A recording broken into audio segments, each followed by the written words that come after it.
Bien, el concepto de sociedad de la opinión no aparece científicamente formulado en los estudios de comunicación, sino más bien en ensayos circulantes por internet acerca de la tiranía de la doxa, perdón, de la opinión, este, y, y contrariamente, supuestamente se la nombra, contrariamente al ideal tecnofílico que era la sociedad del conocimiento, es decir, de la sociedad de la información, que era bueno, toda la información disponible, y vamos a pasar supuestamente a la sociedad del conocimiento, donde todos teníamos toda la información disponible y por lo tanto iba a haber una igualdad que en todo caso se resolvía con temas de democratización del acceso, superar la brecha digital y todo, pero había un ideal ahí. Y frente a eso, los apocalípticos, ¿sí? O los tecnofóbicos, piensan que hemos derivado en realidad a la sociedad de la opinión. Y esto tiene varios vectores que se integran en este concepto. Básicamente la noción apocalíptica es esta que dice así, es decir, el valor, y lo liga con el capitalismo de datos, es decir, el valor de la autoexpresión, ¿sí? De la participación activa en redes sociales y de la opinión en redes sociales, es el mejor combustible para el capitalismo digital. Datos que producen las personas en línea, opinando y consumiendo entretenimiento. Por lo tanto, lo que va a hacer la sociedad, la tecnología, es ofrecernos ese tipo de noticias que nos lleven a una discusión, a una polarización y a una participación activa. De hecho, si uno ve los formatos más gusteados, más compartidos y más comentados, sobre todo, ya que vamos a ver comentarios dentro de Facebook particularmente, son aquellos que llaman a la opinión. Muchas veces explícitamente, ¿vos qué opinás? ¿Sí? O directamente plantean un tema complejo, tema complejo quiero decir, un tema en el que se pueden tener dos posturas. Una usuaria del tren reclamó porque había un perrito sentado en una silla y ella tuvo que viajar parada. Y por supuesto, creo que fueron 400.000 participaciones en total, más todas las réplicas y demás, pero ya vamos a llegar a eso. Bueno, hay de todas maneras una mirada integrada también sobre la sociedad de la opinión, que es que tenemos la posibilidad de usar, como nunca antes, de poner nuestra opinión, de publicar nuestra opinión, ¿sí? En un momento donde es el momento más libre para hacerlo, que es la hegemonía liberal, ¿sí?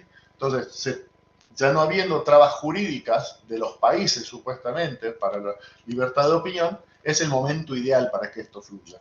Y aunque eso en una primera instancia pueda parecer negativo, porque las opiniones son muchas veces no fundadas, dice, lo cierto es que va a pasar dos cosas. Que el rigor de las opiniones se va a ir aprendiendo, es decir, estamos en esta instancia, dicen la mirada integranda, que yo decía el otro día o ayer con el porno en Internet, es decir, el primer acceso de un adolescente o joven que entraba a Internet y que tenía el libre porno ahí y que después iba regulando su uso a medida que aprendía en el uso, en la propia dinámica de la plataforma.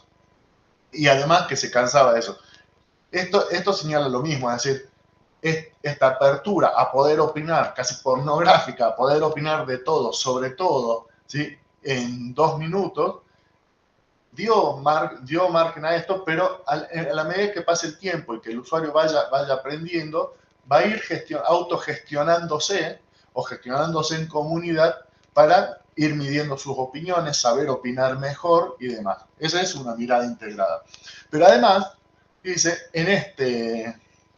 retomando la noción de opinión pública democrática, que es la opinión de las mayorías, dice, la verdad, como verdad, se va a imponer en el contraste entre todas estas opiniones. En el contraste entre grupos y comunidades que opinen diferentes, se va a conseguir una verdad o diversas verdades matizadas. ¿Sí? De modo tal que no ven un problema. Lo cierto es que ellos ven una opinión pública libre y la posibilidad de pluralismo que no hubo nunca antes. Es decir, frente al establecimiento de agenda y de encuadres que antes estaban mucho más dirigidos desde el poder, ahora tendríamos una apertura absoluta a la diversidad y a la multiplicidad.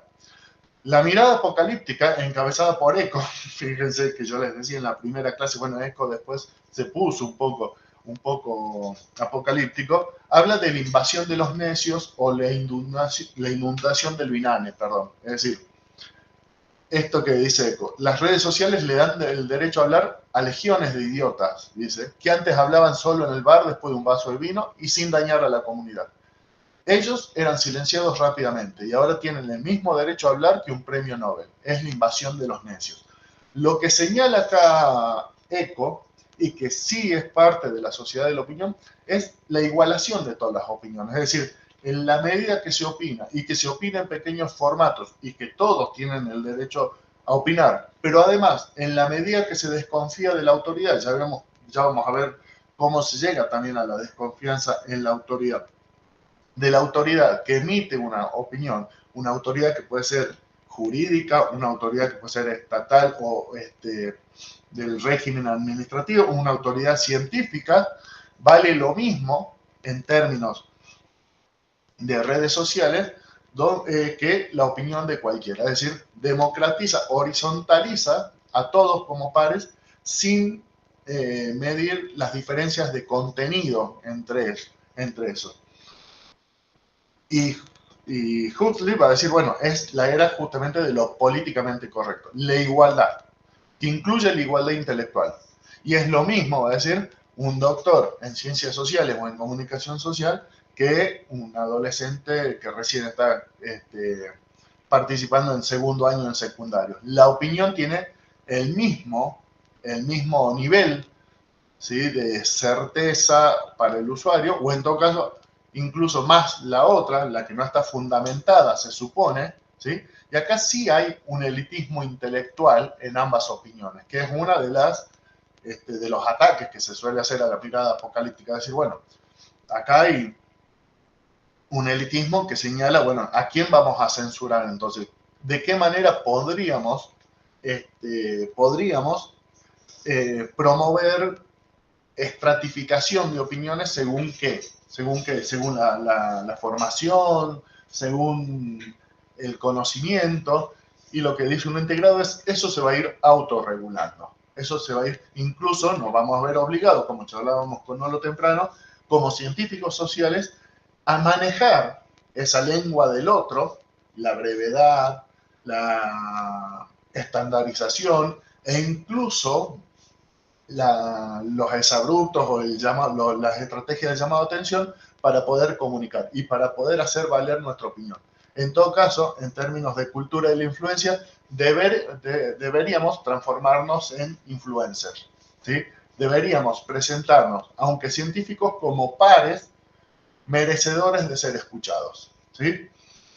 Lo apocalíptico dice, bueno, no, la libertad de expresión absoluta, la libertad de opinión absoluta, lleva, y efectivamente lo vamos a ver, lleva a que aparezca expresado el odio, ¿sí? El odio que antes estaba dentro de lo pensable, pero no lo decible, muchas veces ni lo pensable, pero la idea de lo políticamente correcto, muchas veces atacada, también venía por aquello que yo puedo pensar en la intimidad, pero que no puedo expresar públicamente, ¿sí? Y había una diferencia entre lo pensable y lo decible, en términos de Angenov. Lo que ocurre en esta sociedad de la opinión es que lo pensable y lo decible tienden a unificarse. Es decir, si lo pienso, no solo lo puedo decir, sino que lo tengo que decir.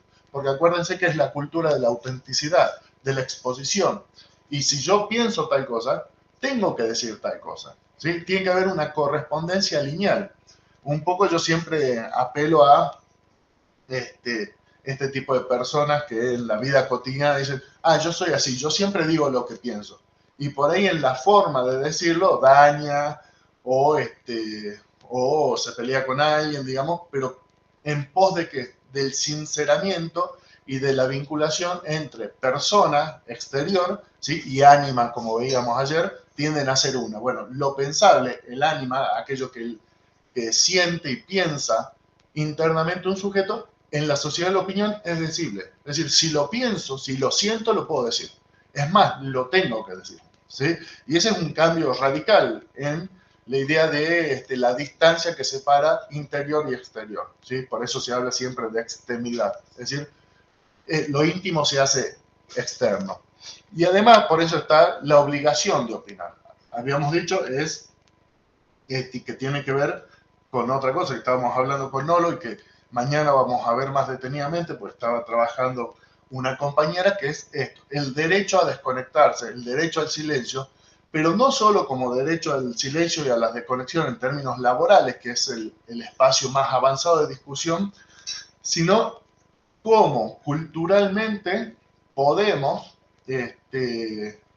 distanciarnos o podemos tomar distancia de no opinar. De todas maneras, ya está ocurriendo y ya ocurre efectivamente, porque ayer hemos visto que el 80% de las personas no produce contenidos, ¿sí? A lo sumo reenvía, participa de reenvíos, pero en general mira redes sociales, es decir, la usa como un entretenimiento para mirar, no para opinar. Con lo cual el propio usuario se ha ido distanciando de esa necesidad también.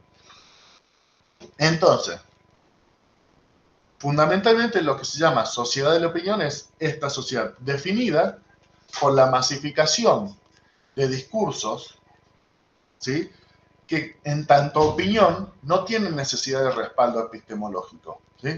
Por lo menos no se le exige a primera cuenta, sino que más bien emiten una opinión respaldada en su propio sentir y en su propio pensar, que sería suficiente.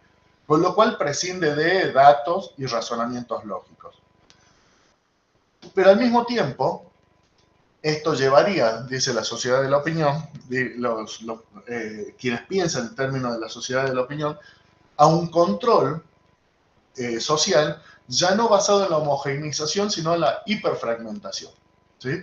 En la hiperfragmentación de los usuarios a través de la construcción de muy pequeñas comunidades y la destrucción del vínculo social complejo, ¿sí? En la medida que el sujeto opina en función de la comunidad pequeña. Todo esto, vayan pensando, se aplica al discurso fitness, pero se aplica a cada uno de los discursos que estamos estudiando.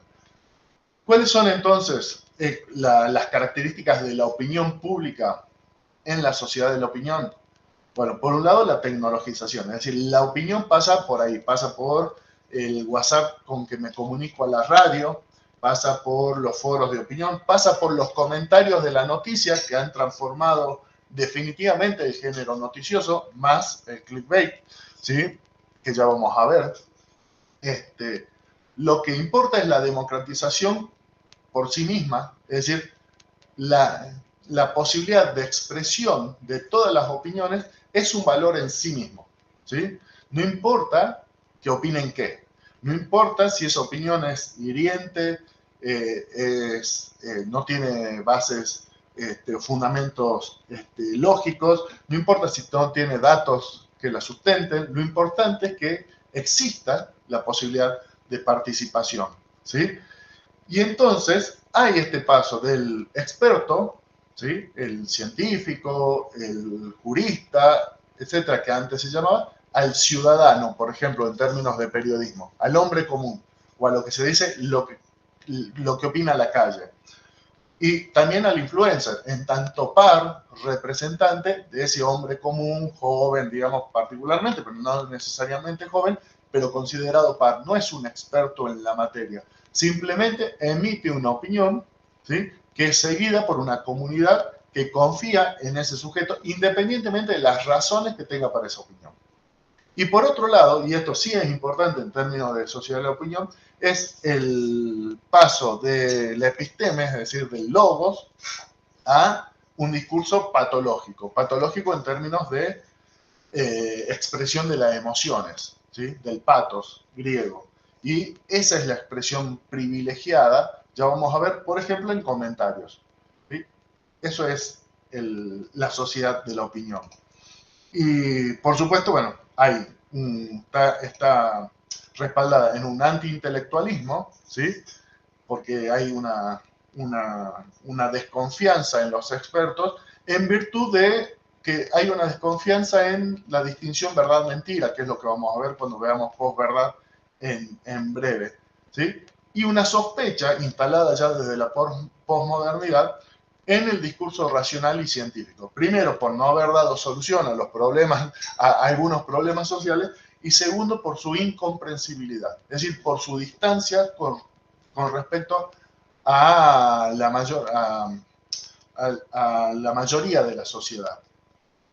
Entonces, frente al paso de una sociedad de conocimiento, que era el ideal democrático, donde las nuevas tecnologías iban a dar acceso universal a la información y que había que solucionar entonces la brecha digital y la inclusión digital, pasamos a un desarrollo real, no ideal, que es la sociedad de la opinión, donde la democracia digital ya no es el acceso universal a la información y conocer qué información y dónde y cómo, sino el acceso universal a la opinión, ¿sí?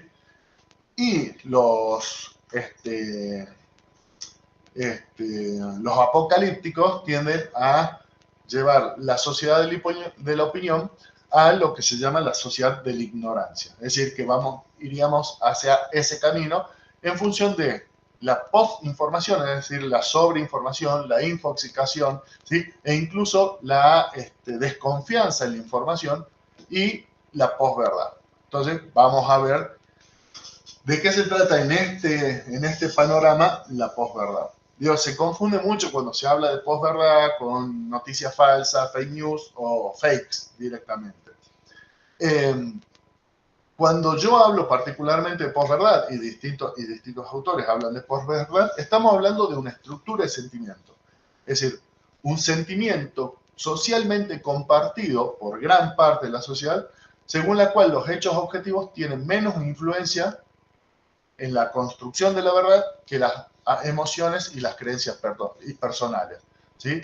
Este sesgo de confirmación que ya han visto hasta el cansancio, que forma burbujas de opinión, que forma burbujas, comunidades activas muy fuertes y donde yo creo aquello que confirma mis marcos cognitivos previos. Entonces, la posverdad en realidad es eso, es un sentimiento o un clima de época compartido donde eso ocurre.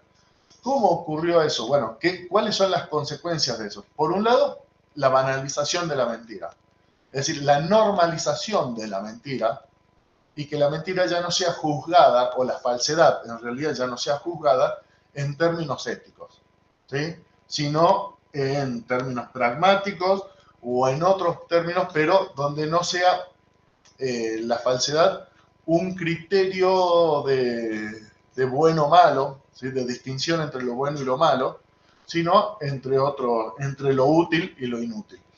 Y por otro lado, la relativización absoluta de lo que es la verdad. De ahí viene que puede haber historias falsas, fake stories o noticias falsas. Y digo historias falsas porque la fake news efectivamente en su primer momento tenían que reproducir el formato periodístico, porque había todavía una confianza en la institución periodística y de modo que si yo quería una fake news, tenía que hacer creer que era un medio el que lo decía. Y se construía la noticia falsa como una comunicación noticiosa, una captura de una noticia de algún medio confiable para una comunidad. Sin embargo, eso se fue perdiendo con el tiempo, a medida que los propios medios, por un lado, fueron perdiendo este respaldo de confianza en su construcción como autoridad objetiva, se fue perdiendo la necesidad de disfrazar las noticias falsas como mediáticas. Pero además los propios medios se fueron desprendiendo de eso, es decir, ante la crítica de que la verdad no existe o que no hay medio objetivo, que efectivamente nosotros los aprendemos desde el primer año de comunicación, el medio también se hizo cargo de eso y dijo, bueno, si no hay medio objetivo, abro las puertas también para mi propia línea editorial, total, a la gente no le estaría importando. Lo cual también se ve demostrado en el estudio de la comunicación, que uno busca el canal y el periodista que diga lo que uno quiere escuchar, ¿sí? Básicamente. Es decir, que haya consonancia cognitiva y no una disonancia cognitiva. Efectivamente, ahí hay un consumidor-prosumidor, es decir, en la medida que elige el medio y además presiona al medio para que no diga. Los más moderados dentro de los medios polarizados, dentro de La Nación y C5N, no son los programas más vistos. Los más vistos son los más polarizados, es decir, los que más se han hecho cargo de las distintas líneas editoriales son los que el público mayormente ve, porque busca eso, busca la confirmación de su sesgo cognitivo. Entonces la pregunta es, si la posverdad es un sentimiento, una idea, una estructura de sentimiento, diría William, compartida, ¿cómo fuimos llegando hasta ahí? Es decir, ¿qué nos fue llevando hasta ahí? Bueno, el primer paso es el de la posmodernidad, con todas las críticas válidas, ¿sí?, a la modernidad, pero que al mismo tiempo no supo resolver. Digo, y en esto es parte, por ejemplo, Foucault, es decir, sus críticas al control, la vigilancia ejercida desde la prisión, el manicomio, el Estado mismo, son acertadísimas. Ahora, no hay una construcción de una forma distinta y lo que quedó es la disolución de esos núcleos, que en todo caso, esas verdades que formaban la red social, ligaban a los individuos en una comunidad. Bueno, es el fin de la certeza, ¿sí? El fin del pienso, luego existo, ¿sí? De la fe absoluta y en la racionalidad y en la objetividad, que no está exento de un elitismo intelectual, como acabamos de ver, pero que jerarquiza las opiniones justamente por eso en la opinión del experto, en la opinión del que sabe, ¿sí? Y la caída, sí, de los grandes relatos. Al caer los grandes relatos, entonces ya no hay verdades. Los que me daban los grandes relatos eran verdades, parciales cada uno, pero verdades definitivas. La verdad, además, en términos racionales de la modernidad, sí existía, puede ser medida, puede ser conocida, ¿sí?, puede ser probada. Y en eso nace el espíritu cientificista. En la posmodernidad, la verdad no existe, ¿sí? Se relativiza absolutamente. La verdad es una convención, cuando no una imposición. Es decir, cuando no una imposición estatal, cuando no una imposición desde los sectores de poder, cuando no una imposición desde los sectores científicos. Por lo tanto, hay sospecha, es decir, en una sociedad horizontalizada o supuestamente horizontalizada, que se concibe a sí misma como horizontal, democrática, ¿sí?, donde todos tenemos el mismo derecho a opinar, cualquier imposición de verdad que venga desde arriba es sospechosa. Pero además es relativa, y ahí llegó el efecto postmoderno, es decir, a que cada uno de nosotros tenga su verdad. Ya no importan, y en general las discusiones terminan así, cuando son en buenos términos, terminan, bueno, Martín, vos tenés tu verdad, yo tengo mi verdad, y listo. Y se acaba la discusión, es decir, porque es la incapacidad de poder construir una verdad común, dado que cada uno tiene su verdad. Es la relativización absoluta del mundo. Y esto viene justificado de épocas nietzscheanas, aunque sacadas de contexto, en estas afirmaciones como no hay hechos, solo interpretaciones. Es respaldada a través de distintos memes de internet, incluso para discutir con los discursos del odio y con las polarizaciones. Suelen sacar, ¿se acuerdan? Ese meme que hay un 6 en el piso y un sujeto ve un 6 y el otro que está del otro lado ve un 9, ¿sí? Y la conclusión es que, bueno, cada uno ve lo que quiere. Bueno, ahí hay efectivamente dos percepciones distintas, lo que no quiere decir que no haya un hecho. Hay un hecho objetivo, que hay un dibujo en el piso. Y en todo caso, una concepción moderna, racional, lógica y científica diría, bueno, averigüemos por qué primero ese dibujo está en el piso, porque eso es un hecho material. Si es un hecho material, alguien lo pintó, es decir, alguien lo puso ahí. Entonces hay que averiguar con qué motivación y con qué pretensiones dibujó eso para saber si es un 6 o un 9. Digo, haciendo de un meme un análisis en términos de relativización de la verdad.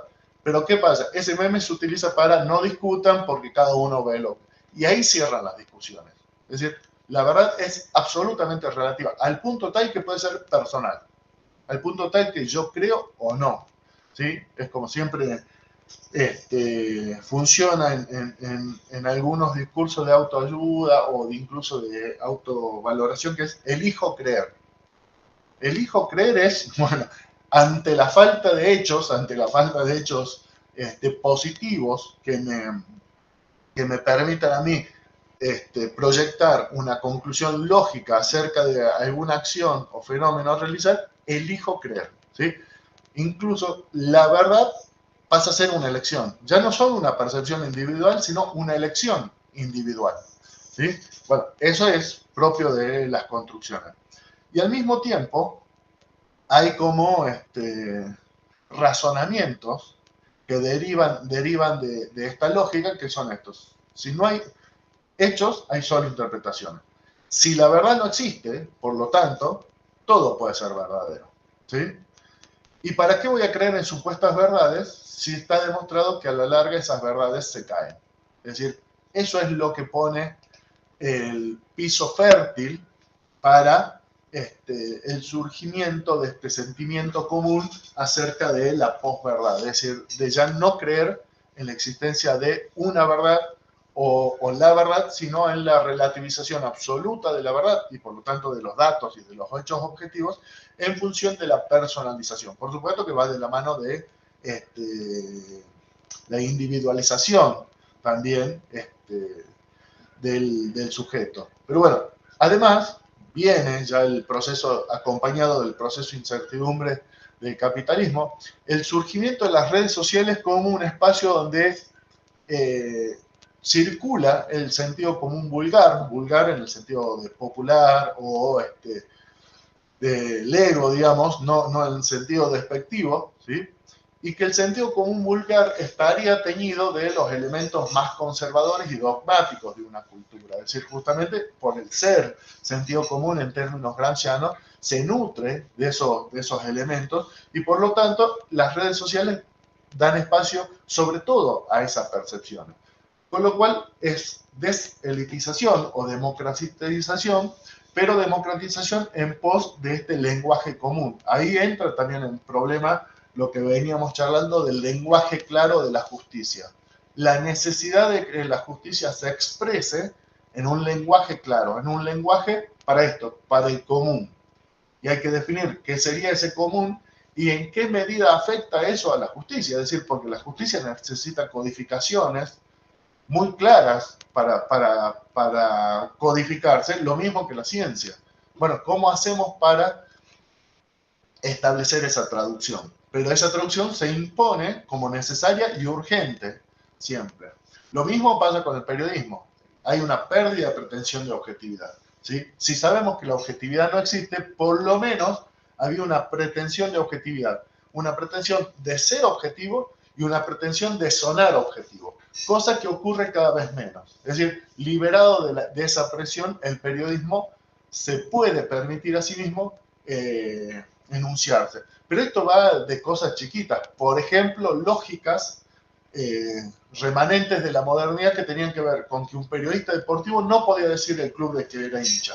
¿Sí? Es más, justo hoy estaba leyendo una noticia que dice Mariano Clos dijo de qué club es hincha, que además es viejísima. Pero la idea de que el periodista deportivo, en tanto objetividad, no se le podía conocer club porque para analizar un partido tenía que ser objetivo. ¿Sí? Bueno, eso fue cambiando desde la misma partidización de los relatos. Es decir, Boca empieza a tener sus transmisores, empieza a asegurarse más el sentimiento de comunidad y el sentimiento de pertenencia que la objetividad. ¿Sí? Y entonces ahí aparece, se me borró el nombre, lo tenía recién, bueno, que ahora es amigo de Milei, el periodista, el rubio. Bueno, Fantino, exactamente, que hace su gran carrera como relator de los partidos de Boca, y esa es una transformación radical en periodismo deportivo. Hasta ahí, digamos, el periodista, el relator y el analista deportivo trataba de gritar los goles de los dos equipos, trataba de demostrar objetividad, imparcialidad en su relato, mientras que se transforma en términos postmodernos el relato de fútbol para gritar desaforados los goles de Boca y que a veces uno ni se entere que el contrincante hacía gol. Digo, en este caso digo de Boca, pero la partidización de los relatos pasó con todo e incluso con el Lobo Jujeño. Que ni se entere que el otro equipo hace gol porque lo gritaban tan poco en la radio que después uno decía, ¿cómo 2-0 si no gritó en ningún momento? ¿Sí? Bueno, esas transformaciones estoy hablando, ni siquiera hablemos del periodismo político. Entonces, al mismo tiempo se da, y con la misma idea se da, el paso a la sociedad del entretenimiento en televisión, que fue el paso, por ejemplo, el primero fue el del periodismo de espectáculo, es decir, la crítica de artes y espectáculos a la farándula, ¿sí? Y a la panelización de la televisión. Es decir, ya no se trataba de elaborar una crítica objetiva acerca de un espectáculo o película X, sino de generar el entretenimiento a partir de las distintas posturas, que eran sobre el espectáculo, pero que después terminaron siendo sobre las personas, ¿sí? Porque vendía más. Y ese mismo formato se lleva después al fútbol, la panelización del fútbol, estos grandes formatos donde no importa ya el análisis, sino que se peleen, que haya dos posiciones antagónicas, que haya representantes personales de esas posiciones y que además sean extremas, ¿sí? Y que se digan frases extremas en eso. Ya no importa, deje de importar la verdad objetiva para transformarse en un espectáculo en sí mismo, el programa a través de la panelización de todos los formatos. Y luego pasó a la información, pasamos de la información a la opinión. Es decir, esta misma panelización terminó siendo la de los programas políticos. Hoy, por ejemplo, sería el modelo por antonomasia sería ¿cómo se llama? El de C5N, que siempre, bueno, duro de domar, pero con la contra de que ahí hay una unificación de las opiniones, salvo la del liberal, digamos, salvo la de un sujeto que se pone justamente para polemizar, para poder hacer esta polémica necesaria para el espectáculo. Y también va de la mano de la experticia por la influencia, es decir, la transformación del experto o la sustitución del experto por el influencer. Bueno, todo eso genera, todo esto genera este sentimiento de posverdad, esta idea de que compartida o sentimiento compartido de que toda verdad es relativa, de que la verdad es, en todo caso, quien habla de verdad quiere imponérnosla, es sospechosa, ¿sí? Y va a haber entonces expresiones materiales de ese sentimiento en los medios digitales, que van asociados, por supuesto. Una son las noticias falsas o bulos, los rumores, habría, ¿sí? Fíjense que ese es una expresión, el habría, el condicional en el periodismo gráfico, no aparecía en los tiempos de la pretensión de objetividad, porque justamente denunciaba que yo no tenía bases para sostener algo. Y sin embargo fue a partir de 2000 el lenguaje privilegiado de algunos medios que querían decir algo, aún sin pruebas, aún sin objetividad, y lo utilizaban como posibilidad. La aparición masiva del condicional, antes relevada solo en las notas de opinión, en las notas informativas. Esa es una transformación en el periodismo gráfico. Y aparecen otras realidades. Por un lado, bueno, la fake news, todas las falacias argumentativas que tienen que ver con el ad hominem, ad baculum, el hombre de paja, etcétera, etcétera. El Big Data y los algoritmos, ¿sí? Son también en la constitución de estas burbujas de opinión, ¿sí? O burbujas de filtro, también empiezan a ser parte del fenómeno de la posverdad, porque siempre me quedo con media verdad, por lo menos, es decir, siempre me quedo con una mitad de la realidad, porque no me expongo, y cada vez me expongo menos, a la otra realidad, o a la otra opinión, de todas maneras. Es decir, siempre hay un sesgo ahí de confirmación actuante. Bots y trolls como herramientas de expansión de una opinión hasta tratar de convertirla en verdad, y los discursos del odio, además de, en términos de periodismo, el clickbait y la tabloidización. Básicamente, pues está en la página, pero no lo vamos a abordar hoy. El clickbait son los titulares que hoy vemos en todos los diarios, que empezaron con el neoamarillismo, es decir, que pasa Jujuy y ese tipo de diarios, y que hoy se han hecho comunes a toda la prensa digital porque el modelo de negocio cambia. Es decir, lo que necesita un diario para sostenerse económicamente en la era digital son dos cosas. Clics, es decir, que la gente ingrese a la noticia y que permanezca por lo menos 14 segundos. Ese es para que la publicidad de Google Ads te pague. Esa realidad, es decir, esa forma de sostenimiento comercial de un medio digital hace que yo tenga que transformar la redacción en virtud de, una, lograr que la gente entre, y dos, lograr que la gente permanezca, ¿sí? Más de 14 segundos. ¿Qué transformaciones radicales lleva esto? Primero, el titular, que tenía la misión de resumir la noticia, ya no la resume. Al revés, plantea dudas, llama la atención o exagera y demás. Todas esas formas de clickbait que ya conocemos, las listas, 10 cosas que no te debes olvidar si te vas de viaje. 5 cosas que no sabías sobre tal cosa. Es decir, las listas, porque las listas nos llaman la atención porque siempre nos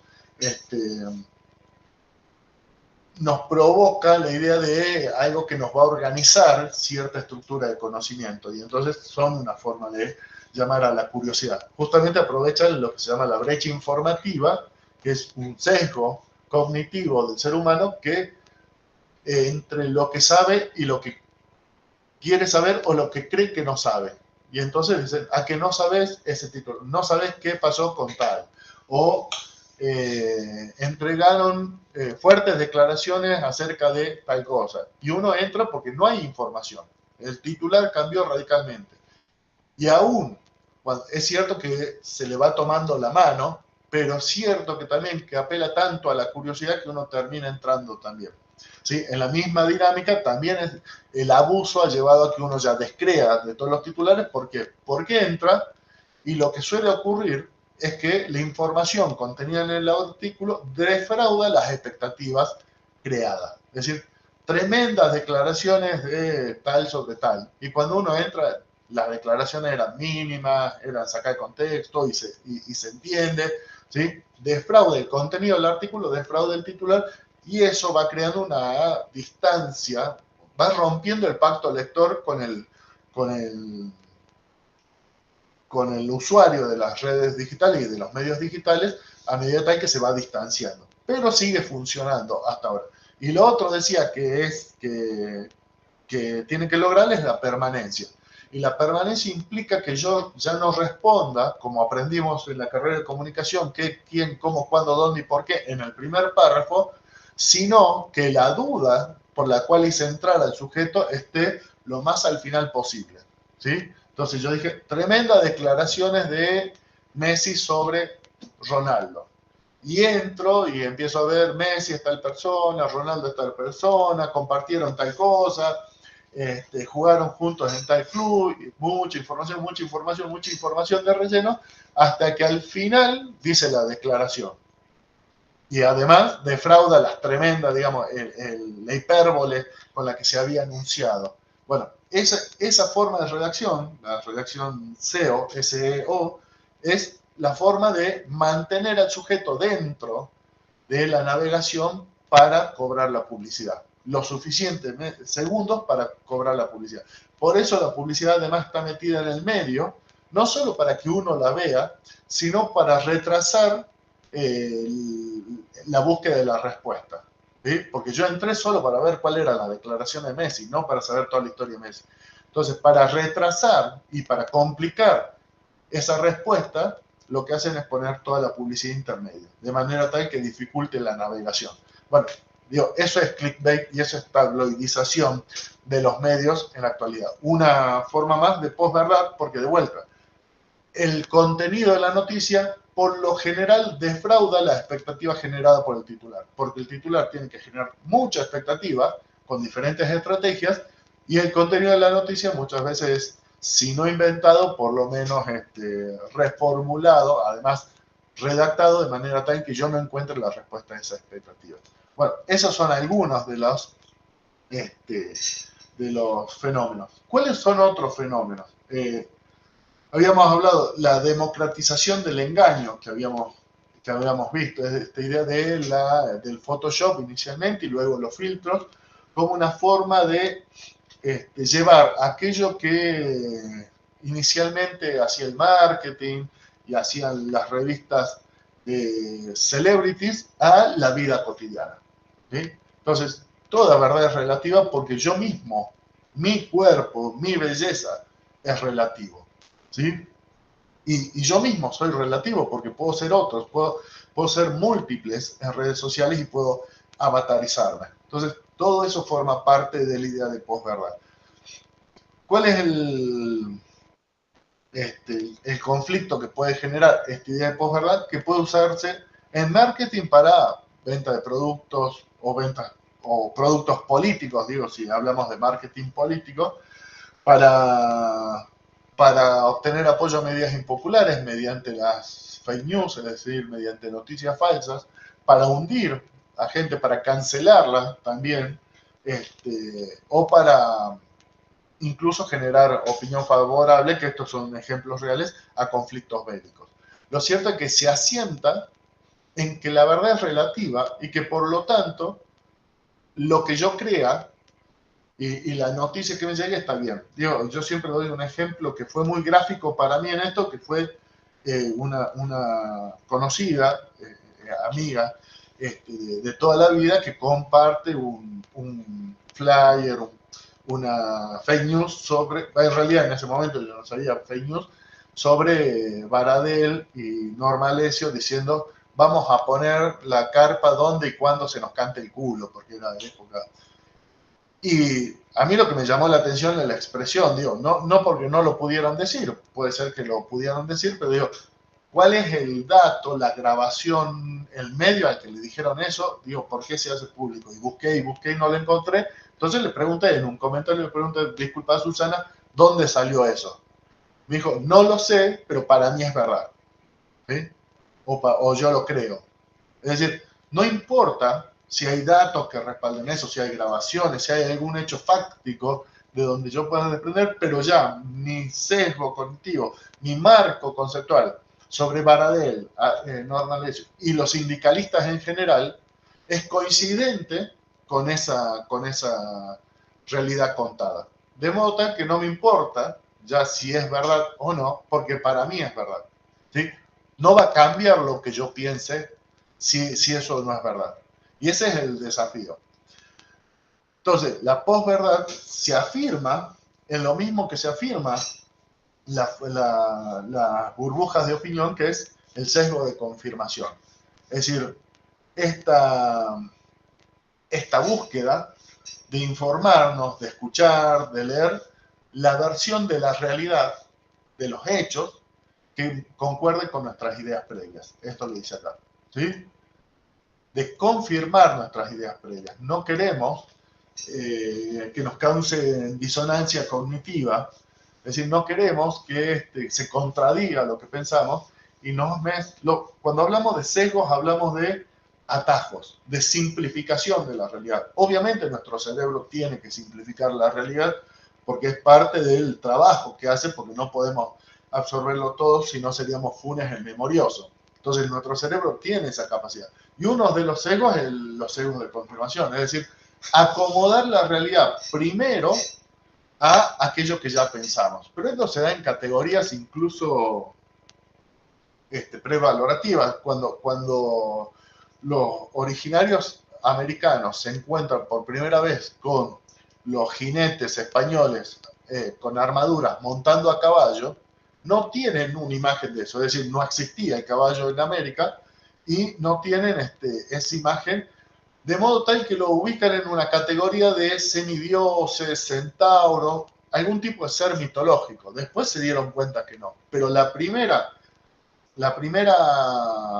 acción del cerebro es acomodarlo en las categorías que tengo disponibles. Sí tenía categorías disponibles en dioses con forma animal humana, esas combinaciones. Y entonces fue lo primero que pudieron hacer. Después, la propia experiencia, la propia relación con esa nueva entidad va generando nuevas categorías. Pero ese es el sesgo de confirmaciones. Bueno, de todas las afirmaciones que tengo, es esa.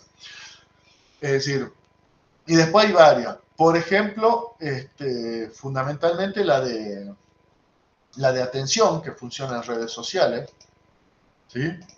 Es un sesgo, es fundamental porque prestamos atención en este scrollear, digamos, pasar hacia abajo, rápidamente a aquello que es de nuestro interés, ¿sí? Aquello que de repente, esto que sucede cuando hablamos de alguien y después decimos, ah, justo lo vi hoy, ¿sí? Qué casualidad, mira, no será, y lo pensamos casi en términos de organización del universo, y en realidad ese alguien probablemente lo hemos cruzado mucho tiempo sin verlo, porque cuando fue de nuestro interés, porque hemos conversado sobre ello, ahí recién el cerebro lo detecta como categoría. Bueno, lo mismo pasa con el croleo en redes sociales. Aquello a lo que presto atención. También la ilusión de libertad, es decir, la transformación de todo el conocimiento y de todas las opiniones en apropiación, es decir, en creer que uno va elaborando su propio punto de vista sin influencia externa, porque tiene que ver con la afirmación de la personalidad. Y entonces, siempre, y eso lo repito en este caso, yo una de las acusaciones mayores que uno puede hacer hoy en la actualidad es la de repetidor de la información de deja de ver TN, deja de ver C5N, es lo más ofensivo porque cada uno de sus sujetos que reproduce discursos similares, sin embargo, cree que es completamente original en su pensamiento. O, si no completamente original, que él lo elaboró y que no lo repite de nadie. ¿Sí? Y que en todo caso, las coincidencias se deben a que nosotros sí vemos la verdad y no como los otros. ¿Sí? Bien. Y después la de marco o enfoque. Esto como sesgo. Y acá decía, bueno, ahí Rodríguez Salazar escribe Memecracia desde una mirada apocalíptica sobre los memes. Ella dice haber pertenecido a, aunque nunca dice bien a quién, ¿sí? A la industria de la memificación de la era digital, ¿sí? Y que efectivamente se crean memes, se crean microproducciones para manipular y encauzar la opinión pública. Pero además, y eso sí lo estudia también Aruguete, se utilizan trolls y bots para dar dos ideas. Una, lo que confirma el sesgo de mayoría, ¿sí? Si lo cree la mayoría está bien, es decir, o ante la duda tiendo a creer lo que cree la mayoría. Y esos son los bots. Es decir, los bots tienen la misión de crear la idea de cantidad, de mayoría. ¿Se acuerdan el caso caricias significativas de Hurlingham, los bots y el discurso político, es el artículo?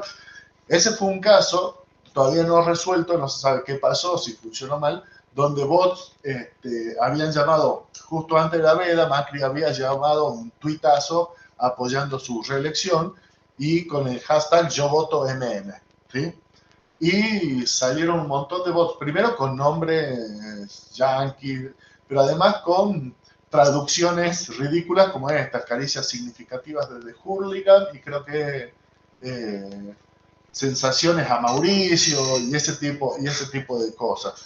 Y además un montón, lo cual develó el mecanismo. Si hubiera funcionado, ¿cuál era el mecanismo? Que yo voto MM se pusiera como trend topic mundial y entonces diera idea de mayoría, de victoria, porque el ganador, primero porque hay un sesgo de confirmación que es el de mayoría, es decir, si la mayoría dice lo mismo que yo, entonces estoy bien. Y si no sé qué opinar, opino lo que hace la mayoría. Es decir, tiendo a irme hacia el lado mayoritario. Por lo tanto, es importante crear idea de mayoría. Y esa es la función de los bots. Y la función de los trolls, ¿sí? Que son los trolls, hay trolls pagos y trolls no pagos. Hay muchos trolls mileístas hoy no pagos, es decir, gente comprometida, militante de la causa, que lo que hace es entorpecer el debate público.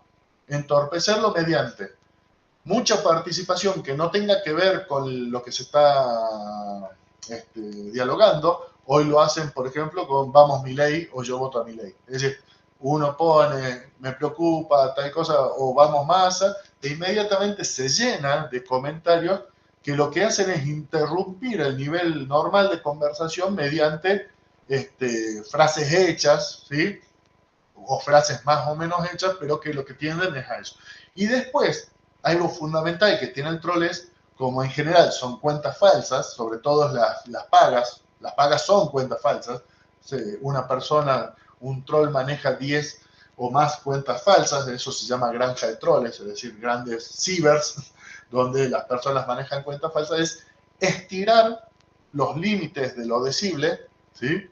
De lo pensable y lo decible hacia algún lugar, llevarlo al extremo, decir lo que nadie se atrevería a decir. Por lo tanto, porque ese es otro sesgo que funciona, en esto que decíamos del acercamiento de lo decible y lo pensable, funciona mucho porque un sesgo es, bueno, aquello que es silencio hoy aparece como culpa, digamos, pero ya alguien lo dijo, entonces si alguien lo dijo ya lo puedo decir. De modo tal que lo que hacen los troles es decir eso que puede estar latente en mucha gente que de otra manera, por la corrección política, la condena social o lo que sea, no dirían, y que ahora están habilitados a decir porque ya está dicho. Ya está dentro de los márgenes de lo decible y lo pensable por una sociedad. Y está dentro de los márgenes gracias a los troles que funcionan socialmente así, ¿sí? Ahora bien, esto va de la mano, finalmente, de los discursos del odio. Y la pregunta es, más que hacer la revisión de qué son los discursos del odio, la pregunta es, bueno, de vuelta, ¿cómo es que llegamos a estas condiciones? Un poco tiene que ver con lo que ya venimos contando, es decir, la posverdad en tanto estructura de sentimiento habilita estos sentimientos de odio. Lo mismo que el concepto de agenda melding, que tiene que ver con la formación de estas burbujas de filtro y burbujas de opinión, o eliminación de la disonancia social, es decir, que el individuo forma comunidades con las cuales va compartiendo agenda, construyendo agenda, ¿sí? Y que esa agenda se va viendo reforzada por los propios algoritmos y por la propia sesgo de confirmación, por la negación a la disonancia cognitiva, de eliminar todo. Digo, un ejemplo de este, cuando me voy de un grupo donde ya no aguanto más las discusiones. Me voy de un grupo donde ya no aguanto más que compartan algo. Es decir, eso es el sesgo de confirmación. No me quiero exponer, esa es la disonancia cognitiva, no me quiero exponer a una información que contraríe lo que ya pienso, directamente. Y eso lo debemos haber hecho gran parte de todos nosotros. Y eso va generando pequeñas burbujas en las que yo me muevo cómodo porque me confirman todo el tiempo aquello que ya pienso. Los algoritmos al mismo tiempo me lo ratifican, ¿sí? De modo tal que yo me muevo cómodo ahí y voy generando polarizaciones en su faceta más acabada, que es lo que ocurre a lo largo de todo el mundo. Es decir, la brecha no es una especificidad argentina, polarizaciones en la cual empiezo a ver en términos de relato épico, de narratividad épica, las luchas entre el bien y el mal, ¿sí? De modo tal que en el otro lado siempre está el mal. Siempre están los violentos, los obtusos, los tontos, los locos, todo lo condenable siempre está del otro lado. Es decir, hay gente a la que no puede entender que alguien vote a Milei. Y hay gente a la que no puede entender que alguien vote a Massa, supongamos. Pero porque en esa construcción nunca se expuso a los argumentos posibles para una u otra cosa. Y ese es un desafío de la cultura digital. Digamos, provocar uno mismo la disonancia cognitiva, desacomodarse de esa comodidad. Pero bueno, ese es un punto de condición de la cultura del odio. Por otro lado, bueno, las intervenciones agrandado el límite de lo decible, se hacen más fáciles, más momentáneas. Hay esta sensación de intimidad, ¿sí?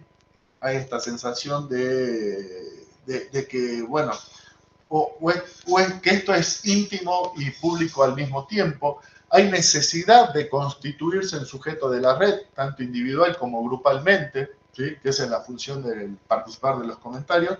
Y hay algo que yo no termino de construir, pero que ayer lo iba manejando, que es lo que se está trabajando como malestar en la cultura digital. Es decir, retomando la noción de malestar en la cultura, ¿sí? de Freud, ¿qué está pasando en la cultura digital? Y tiene que ver con este voyeurismo que nos sacude, que por un lado es, dice, la mirada denota al mismo tiempo dos cosas. El poder, porque estoy ejerciendo el control sobre el otro, ¿sí? Ocupo la posición de amo sobre el otro, sobre el cuerpo del otro, lo que el otro publica, y al mismo tiempo implica la impotencia, ¿sí? Porque cuando yo miro, no participo, ¿sí? Por eso lo de Boyer. Es decir, cuando miro, no estoy haciendo nada. En ese sentido, además, el otro, el cuerpo del otro, la vida del otro, me proyecta un goce del cual yo no estoy participando. Las fotos de viaje, el cuerpo, la familia, ¿sí? Y eso va generando esta sensación de el impotente, pasivo-activo, digamos, activo porque está mirando, pero pasivo porque no está publicando, que mira y goza el otro y cuya impotencia se transforma en resentimiento, en bronca, en algo que no sabe manejar, ¿sí? Y se transforma en última instancia en odio. Repito, esto lo empecé a trabajar ahora como malestar en la cultura digital, pero creo que es interesante trabajarlo porque tiene que ver con esto, es decir, de repente las redes sociales ya nos obligan a estar porque el capitalismo de datos se ha ido perfeccionando y ya no solo, no le importa tanto que participemos, digo, activamente como publicando cosas, sino con el solo hecho de mirar. Porque el solo hecho de mirar cuántos segundos nos detuvimos en una publicación, cuántos en otra, a qué perfiles entramos a ver, en cuáles nos detuvimos, en qué publicaciones, eso ya lo registra solo, aun cuando no hagamos clic en me gusta y aun cuando no compartamos nada. Es decir, aun cuando el cuerpo no interactúe con la máquina, está interactuando la mirada. Y esos segundos son los que toma el algoritmo para entender qué es lo que estamos deseando. ¿Sí? O sea que aún así participamos activamente, por lo menos para el capitalismo de datos, pero no para nosotros mismos. ¿Sí? Que nos volvemos impotentes frente a esa realidad de ver y no participar. Y entonces habría ahí como una bronca acumulada que se tiene que expresar por la participación espontánea y desmedida en algún debate y que puede resultar en discurso del odio. Pero además que viene de la idea teñida, además, de que nosotros controlamos la vida. Es decir, si los apocalípticos señalan que en la vida digital, en la realidad digital, lo que hemos perdido es el control de nuestra propia vida, como si alguna vez lo hubiéramos tenido, digamos, ¿sí? Que es lo que veíamos ayer. Por el otro lado, los integrados dicen que tenemos, de otra mirada apocalíptica, perdón, como les dice, que tenemos la ilusión de que sí controlamos, de que gestionamos nuestras redes sociales con la capacidad del marketing digital, de vendernos cuando queremos y mostrar lo que queremos, como si ese lo que quiero no fuera también una imposición del sistema. Y en esa dualidad entre lo que yo quiero y lo que el otro me pide, se va construyendo también una brecha de odio, de rencor o de inconsistencia identitaria. ¿Sí? Y además, como buena cultura de la opinión, partimos de la suposición implícita de que nuestra opinión vale. Nuestra opinión es importante. ¿Por qué? Porque todas las opiniones valen. ¿Sí? Y como tenemos la suficiente autoestima para creer que nuestra opinión puede ser mejor que la otra, pero además necesitamos construir comunidad, ¿sí? Lo participo. E incluso con la idea boyerista de que el otro puso esa publicación para uno, para que uno pueda participar. ¿Sí? Bien, la cuestión es que el malestar en la cultura proviene entonces de esta ruptura del lazo social. Y lo que llamamos haters son, tiene varias razones, pero por un lado tiene decir sin límites, que es parte de la democratización de la sociedad de la opinión, el mostrarse libre de ataduras, que es parte de la desconfianza en cualquier tipo de autoridad,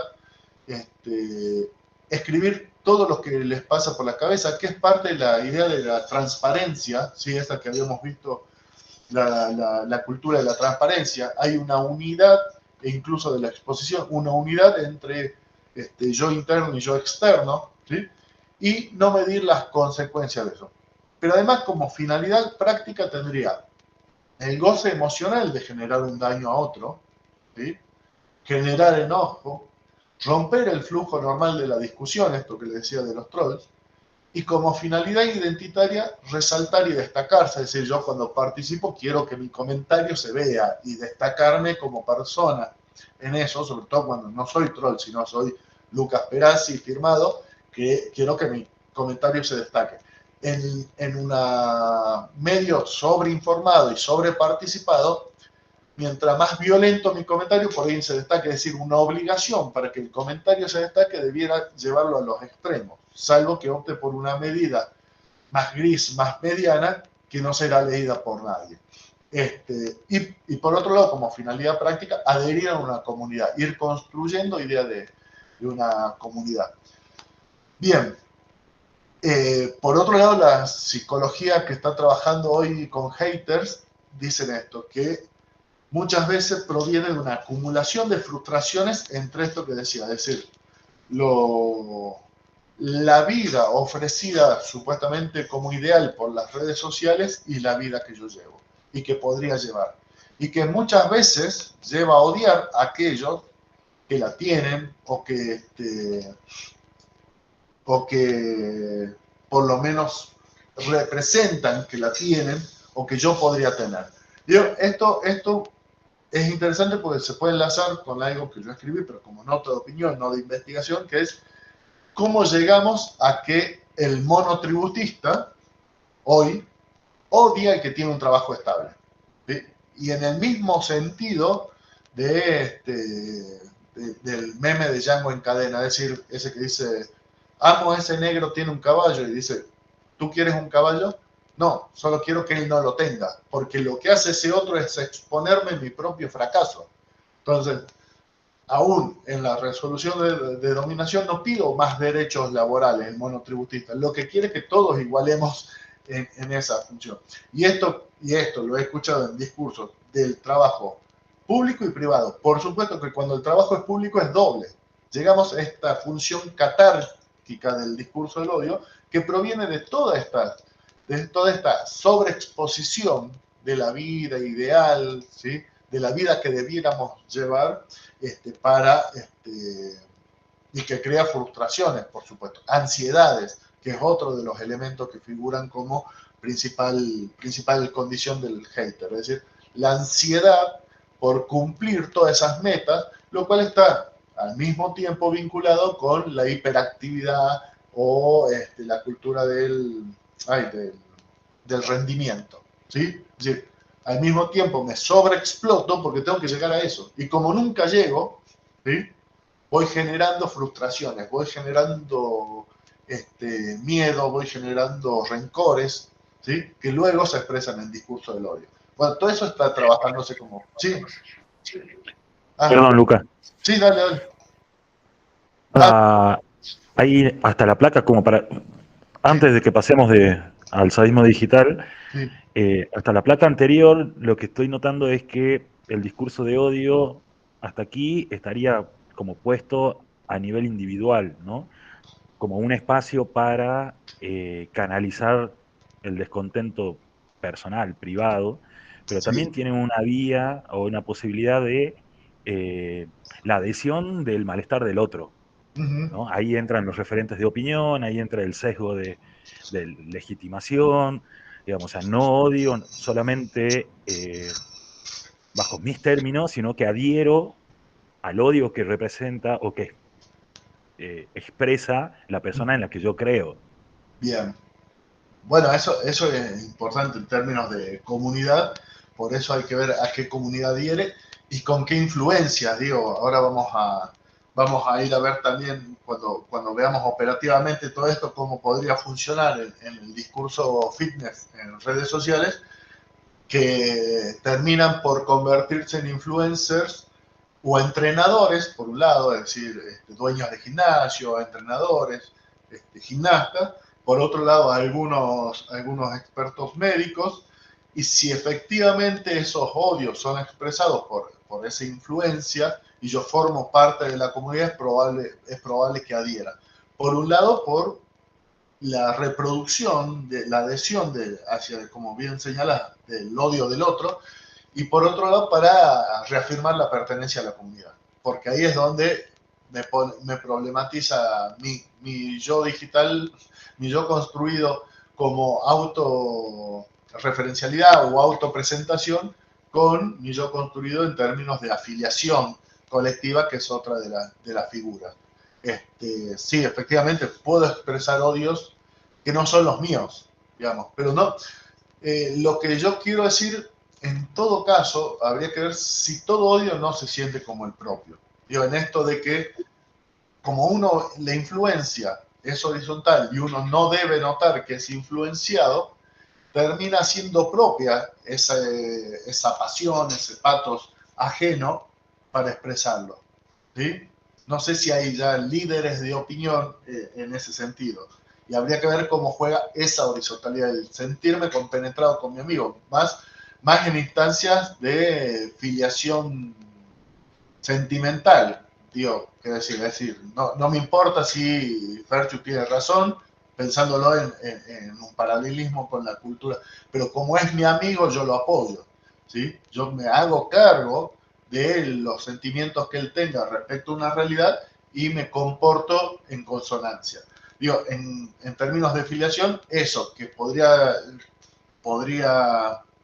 catalogarse casi como lealtad, ¿sí? En términos de afiliación colectiva, puede terminar expresándose en discurso de odio expresado por comunidades que no lo sentirían en principio. Si es probable eso, digamos, si es comprobable en términos materiales. Sí, alguien levantó la mano, me parece. Sí, Sí, yo quería ahí, digamos, hacer un aporte sí. respecto a que es que me parece que fue tan prolífica, ¿sí? Esta situación de, obviamente que toda la vida pienso en el concepto de remediación, ¿no? Pero de todas formas me voy a ubicar en la cultura digital, que es lo que estamos viendo, digamos. Siempre hemos odiado, pero claro que aquí es mucho más visible, mucho más palpable, como vos dijiste también, que es democratizante por un lado, pero a la vez también es, ¿no? Deshumanizante.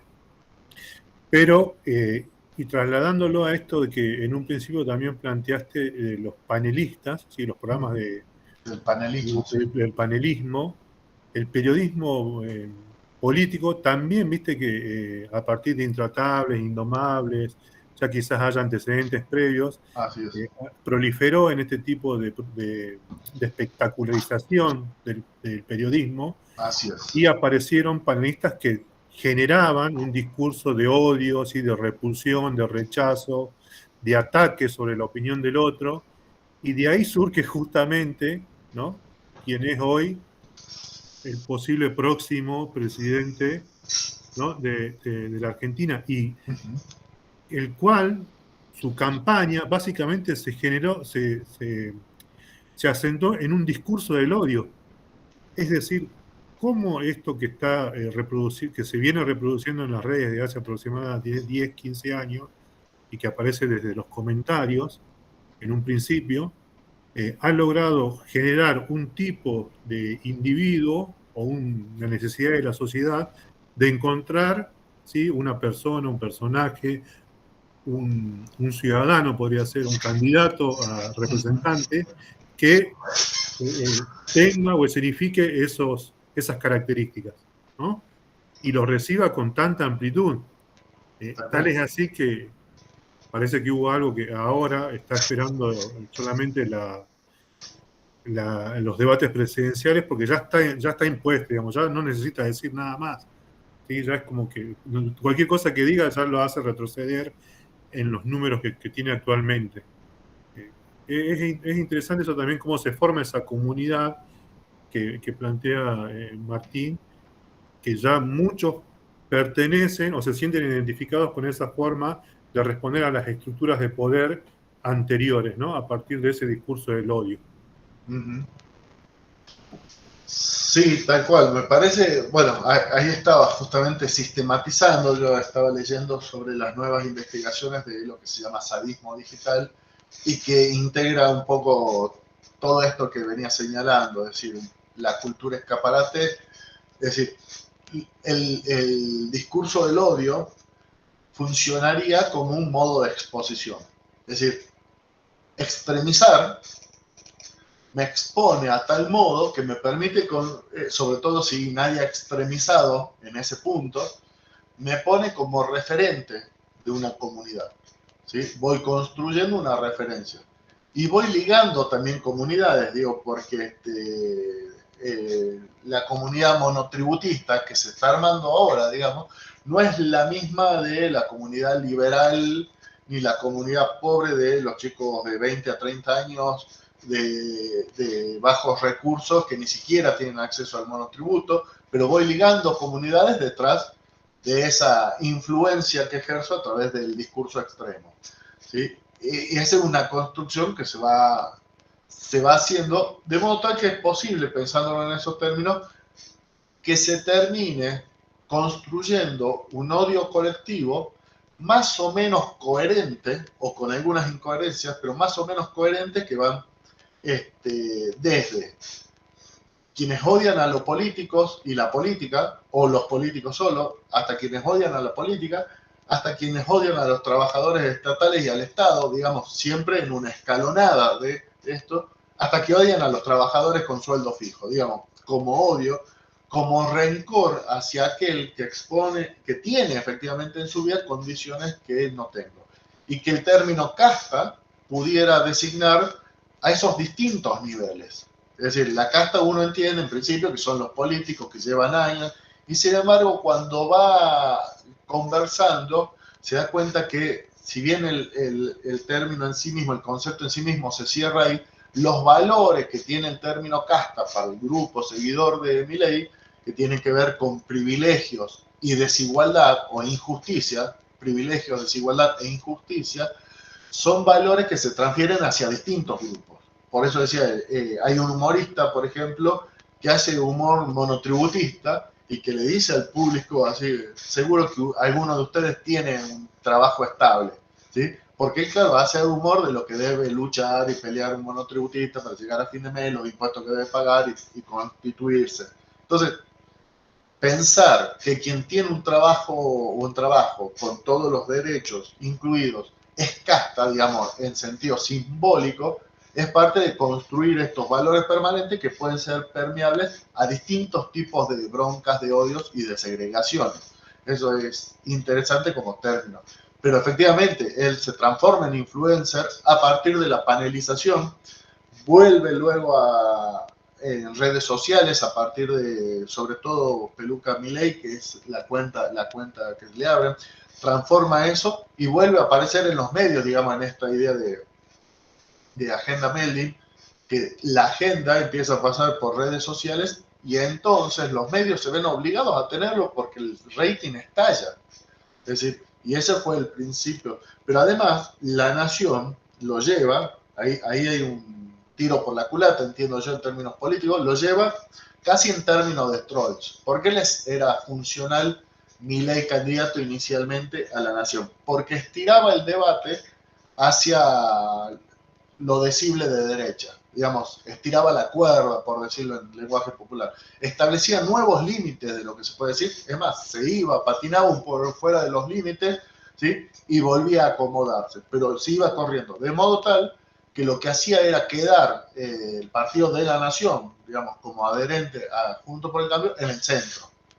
De repente, Massa era a la izquierda, Milei la derecha y Juntos por el Cambio el centro. Esa era la estrategia. El problema fue que tanto estirar, se llevó gran parte de esa derecha. Pero digo, fue un uso, en principio, pensado para posicionar ese debate. Es decir, correr todo el espectro de la agenda setting y la agenda melding hacia ciertos debates de derecha. Y efectivamente lo corrieron, al punto tal que materialmente se vio en los candidatos, es decir, cada uno terminó eligiendo lo que tenía más de derecha, digamos, por decirlo en términos ideológicos generales.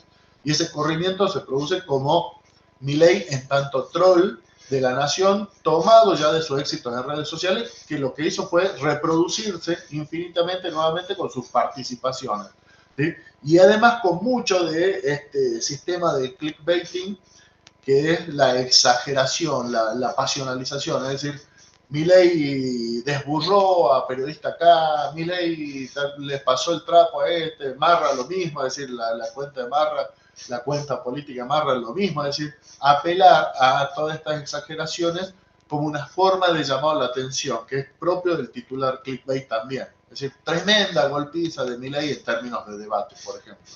Y entonces uno entra a ver, bueno, qué pasó, y a encuadrar ya siempre desde ahí. Pero bueno, el concepto de sadismo digital, volviendo a lo que decía Martínez, la expresión del discurso del odio, la expresión material del discurso del odio siempre es individual, y la causa, los orígenes y posiblemente los sentimientos identitarios ligados a eso siempre son sociales. Habíamos visto toda una serie de fenómenos, la idea de transparencia total, ¿sí? Se puede hablar de todo y de todos y de cualquier forma, la idea de indistinción entre lo íntimo y lo éxtimo, la idea de creer en un pseudo anonimato, y el efecto de privacidad, pero también esta sociedad de la opinión, es decir, que mi opinión no solo es posible, sino que es buscable y es pedible, digamos, casi que tengo la obligación de opinar. Las burbujas de opinión como consolidación de estas pequeñas comunidades que terminan certificando lo que opino, y por lo tanto la burla, la ironía, el odio como actos de afiliación hacia esa comunidad, de autonomía, de mostrarme inteligente, peleador, como un líder en esa comunidad, y de denigración del otro, ¿sí? Que es lo otro que hace cualquier comunidad que se está construyendo, digamos, siempre plantea una otredad y siempre se enfrenta a una otredad. Esta democratización de la horizontalidad y el confiar en pares, ¿sí? Que además me abre la idea de lo políticamente incorrecto. ¿Por qué? Porque lo políticamente correcto es un modo de sujeción de algún tipo de poder estatal, cultural o algo, mientras que lo políticamente incorrecto es el modo de expresión de los que somos libres, ¿sí?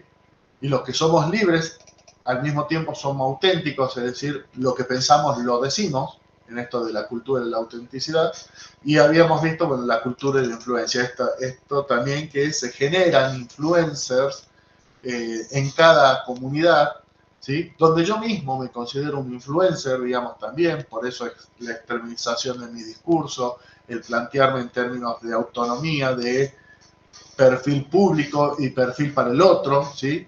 Y pensar en producir una carrera, quiero decir, construir una vida dentro de esa comunidad, incluso al punto de poder ser presidenciable, digamos, construir una carrera en función de esa. Y después sí, el tema del resentimiento, envidia, digamos, o frustración que devendría de la distancia entre el mundo prometido y mi propia situación de voyeur de la vida de los otros, ¿sí? O incluso de hiperexplotado, autoexplotado en la cultura del rendimiento que nunca alcanza esa otra vida que se me propone como ideal.